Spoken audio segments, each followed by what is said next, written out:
இன்றே டவுன்லோட் செய்து உங்கள் ஃபேவரட் ஷோக்களை என்ஜாய் பண்ணுங்க. நான் உன்னை காதலிக்கவே இல்லை பூரி.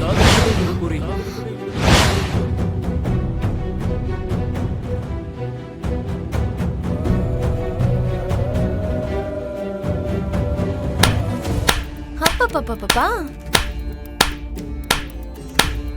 அடடடடடா, என்னமா சர்ப்ரைஸ் கிஃப்ட் கொடுத்திருக்கடா. உனக்கு எவ்வளவு வாட்டி சொல்லி புரிய வச்சாலும் இந்த விஷயத்துல உன்னோட புத்திய நீ காட்டிடுற. என்ன பூர்ணி, இவன் உண்மையிலேயே உன்னை காதலிக்கலையோ என்னமோன்னு நீ ஷாக் ஆயிட்டியா?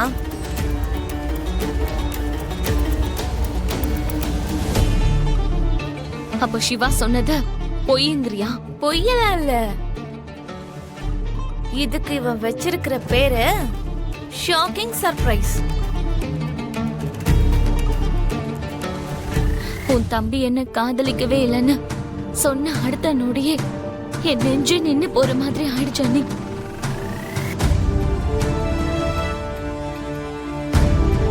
சிவா, இனிமே இந்த மாதிரி சர்ப்ரைஸ் எல்லாம் கொடுக்காத. கொடுக்க மாட்டான், நான் புரியுற மாதிரி சொல்றேன். நீ போ, சாப்பிட்டு தூங்கு. Good night. ஓகே அண்ணி, good night. Good night Siva. Good night.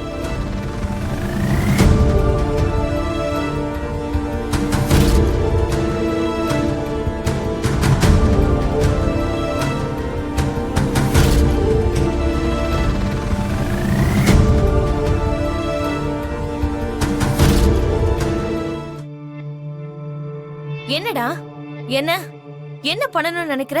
இந்த குடும்பத்தோட நிம்மதியை கெடுக்கலான்னு பாக்குறியா? பொய் சொல்லி எத்தனை நாளைக்கு இல்லாத காதல இருக்கிற மாதிரி சொல்லி இவங்க எல்லாரையும் ஏமாத்த முடியும்? டேய், நானே ஏதோ உன் காதலுக்கு எதிராளின்னு நினைச்சிட்டு இருக்கியா?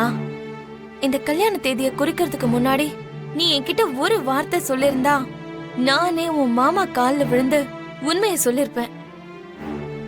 உனக்கும் பூர்ணிக்கும் கல்யாணம் நடக்க போகுதுன்னு வெளியில இருக்கிற எல்லாருக்கும் தெரிஞ்சு போச்சு.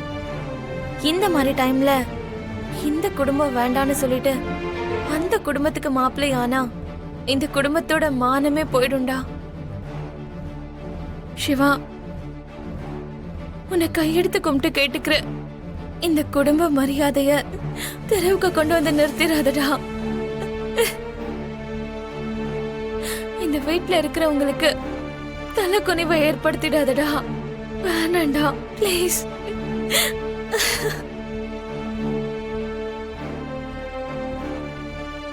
அப்படி இல்லக்கா. என்ன அப்படி இல்ல?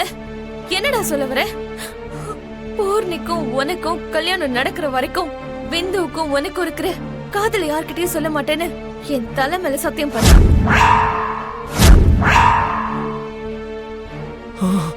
அக்கா,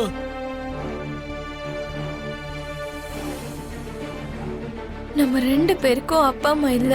நீ உன்னோட காதல பத்தி யார்கிட்டயாவது சொன்னா இந்த அக்காவும் செத்து போன மாதிரிதான். அத ஞாபகம் வச்சுக்கோ.